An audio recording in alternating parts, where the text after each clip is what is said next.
series sains fiksi supranatural dari Joko Anwar dan rilis di Netflix. Belum lagi ini adalah sebuah series antologi yang dimana hampir setiap episodenya memiliki tema dan karakter yang berbeda. Membawa angin segar bagi dunia perfilman tanah air dengan konsep yang ditawarkan. Di sini gue akan coba bahas ke 7 episode karena ini adalah review series dan film pertama di channel ini. Mohon untuk memaklumi segala kekurangan dan karena review ini berisi spoiler, jadi gue sarankan kalian untuk menonton dulu series ini di Netflix. Karena secara garis besar, series ini memiliki potensi dan misteri yang perlu digali lebih dalam lagi di season berikutnya.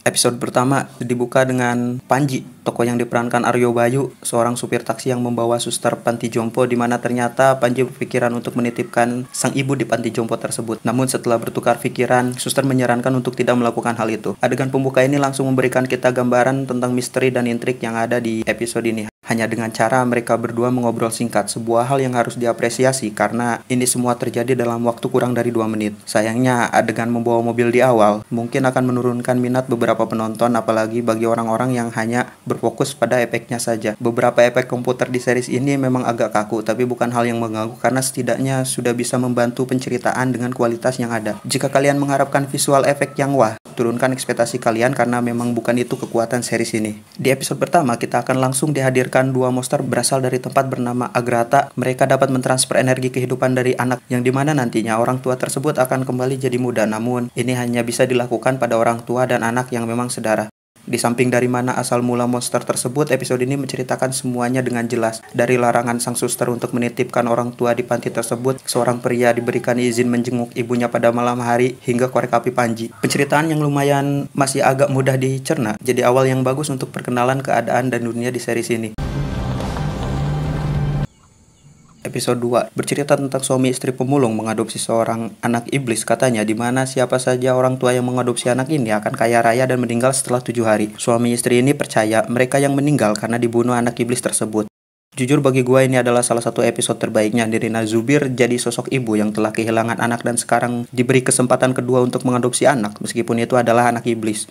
Chemistry ibu dan anak semakin lama semakin erat, terasa sangat natural, di mana benar-benar menyakitkan saat sang ibu menusuk dirinya sendiri di depan anak adopsinya. Meskipun di akhir kita diperlihatkan anak tersebut melakukan sesuatu pada tubuh si ibu, sayangnya hal ini tidak pernah benar-benar disinggung lagi. Koneksi episode ini dan episode lain, yaitu si anak iblis, kemungkinan adalah sosok yang sama dengan yang keluar di puing-puing bangunan panti jompo di akhir episode sebelumnya. Atau setidaknya dia adalah entitas yang sama, karena sama-sama memiliki 4 jari tangan dan memiliki kekuatan supernatural. Di bagian akhir episode ini ngingetin gue ke film The Shining karena konsepnya mirip, yaitu ibu menjaga anaknya dari perilaku mengancam sang ayah. Di sini bercerita seorang penulis buku yang bisa merasakan rasa sakit yang dialami oleh karakter yang ditulisnya. Namun ternyata karakter tersebut adalah kembarannya yang terpisah dari kecil, dan sekarang tengah hidup di dalam ruang bawah tanah menjadi tahanan salah satu sosok entitas dari Agrata yang dimana menyamar sebagai manusia biasa dan menjadi salah satu menteri. Di sini sosok makhluk yang dihadirkan terasa berbeda dengan apa yang ditampilkan pada 2 episode sebelumnya, di mana di episode lalu karakteristik yang ditonjolkan adalah memiliki 4 jari tangan. Namun justru sosok di sini memiliki jumlah jari yang normal, hanya dengan mata hitam secara keseluruhan. Entah ini adalah entitas yang sama atau bukan, yang pasti di series ini kita akan bertemu beberapa entitas atau makhluk lain. Misteri sang penulis yang merasuki karakter lain cukup menarik. Belum lagi lambat laun sang penulis semakin bisa menguasai kemampuannya dengan mendapatkan informasi sedikit demi sedikit. Sayangnya misteri pencarian lokasi penahanan si saudara kembar justru terasa terlalu instan, mulai dari alamat rumah yang ditemukan lewat foto di media sosial sampai misi penyelamatannya hampir sangat mulus dan minim konflik tambahan. Kalian semua akan membayar mahal. Episode terbaik sesuai judulnya. Episode ini sangat terasa seperti film-film misteri alien pada umumnya, namun dengan tambahan intrik dan pola pikir masyarakat Indonesia pada umumnya.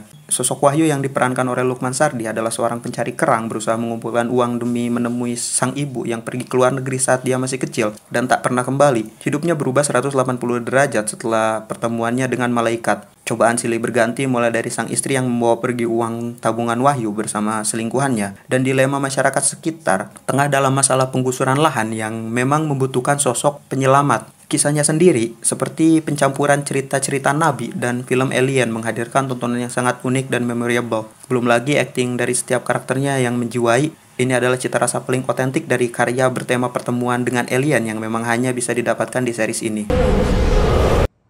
Nggak tahu kenapa ini adalah episode yang kurang bisa gue ingat. Ceritanya sendiri sebenarnya sangat menarik, dari seorang bapak-bapak bernama Bandi, mantan penjaga karcis bioskop, menemukan bahwa bioskop tempat dia bekerja dulu ternyata masih hidup dari dalam. Sayangnya menghabiskan waktu beberapa menit di bioskop tersebut membuatnya menghilang selama beberapa tahun, sehingga istri dan anaknya sudah hidup di keluarga baru. Namun adegan akhir yang berpindah pada Dewi sang istri mencari mantan suaminya itu terasa janggal karena sepanjang episode justru berfokus pada karakter yang ternyata tengah dalam keadaan gangguan mental dan berkumpul dengan beberapa orang lainnya di dalam hutan mengerumuni sosok makhluk humanoid. Makhluknya di sini kemungkinan berasal dari bentuk perwujudan asli dari entitas yang ada pada episode 3. Namun, yang bikin gue bingung adalah saat Dewi menusuk makhluk itu, dia mundur menuju hutan diiringi cahaya putih seperti bersinar ke atas langit. Sosok Ali adalah seorang teknisi buta warna yang tengah dalam problema sulit mencari kerja. Dirinya dulu sempat belajar hipnotis, malah sekarang digunakan untuk keuntungan pribadinya dengan cara menghipnotis seorang ibu-ibu dan mengambil sejumlah uangnya. Setelah kejadian itu, hal-hal aneh di keluarga Ali terjadi. Perilaku istri dan anak-anaknya sangat aneh, belum lagi semakin lama semuanya semakin buruk. Hingga akhirnya Ali sadar bahwa dirinya sendiri tengah dalam pengaruh hipnotis. Ternyata sosok ibu-ibu yang dia hipnotis adalah Ibu Dewi dari episode sebelumnya yang sekarang menjadi antagonis mempembaikan pikiran Ali. Episode ini sudah mulai menjelaskan beberapa hal. Bu Dewi melakukan ini untuk merekrut Ali. Sosok Bu Dewi sendiri di episode sebelumnya diperlihatkan dapat berinteraksi secara batin atau pikiran dengan sang suami yang ada di sisi lain. Karena hal ini pula, Bu Dewi bisa lepas dan bahkan mengontrol Ali dengan pikirannya. Adegan-adegan ilusi yang menarik dan alur series yang semakin jelas arahnya membuat episode ini sangat tidak mengecewakan. Menyelamatkan dunia. Jujur bagi gua, ini adalah episode yang paling lemah. Bercerita tentang seorang penaksir harga berlian yang memiliki mata sangat tajam, yaitu Valdia diperankan oleh Asmara Abigail, ingin mencari keberadaan sang kakak yang hilang 5 tahun lalu karena melamar pekerjaan di PO Box 888. Dari segi misteri sendiri, episode ini tidak kalah dari episode-episode sebelumnya. Pesan moral tentang kasus orang hilang dan hal-hal lain masih sangat related. Sayangnya ending episode sekaligus ending season ini harus berakhir dengan terburu-buru. Para antibody yang tiba-tiba muncul sebagai Deus Ex Machina dan mengalahkan semua musuh yang ada justru mengurangi rasa intimidasi dari entitas tersebut.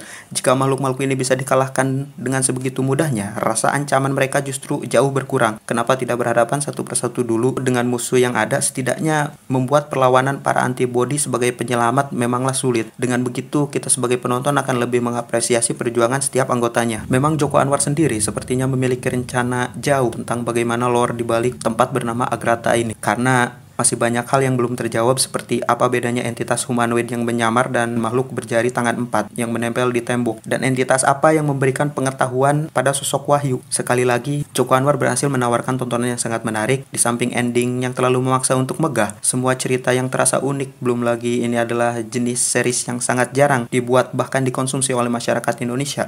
Tetap salut untuk series ini. Dan sekali lagi, Kas Joko Anwar membuka banyak teori untuk perbincangan. Gue sendiri sangat berharap series ini berlanjut dan nantinya genre film dan series di Indonesia akan terus berkembang. Sekian dari gue, Ricky Subagia. Kalau kalian punya teori tentang series ini, mari berdiskusi di kolom komentar. Jangan lupa like dan subscribe.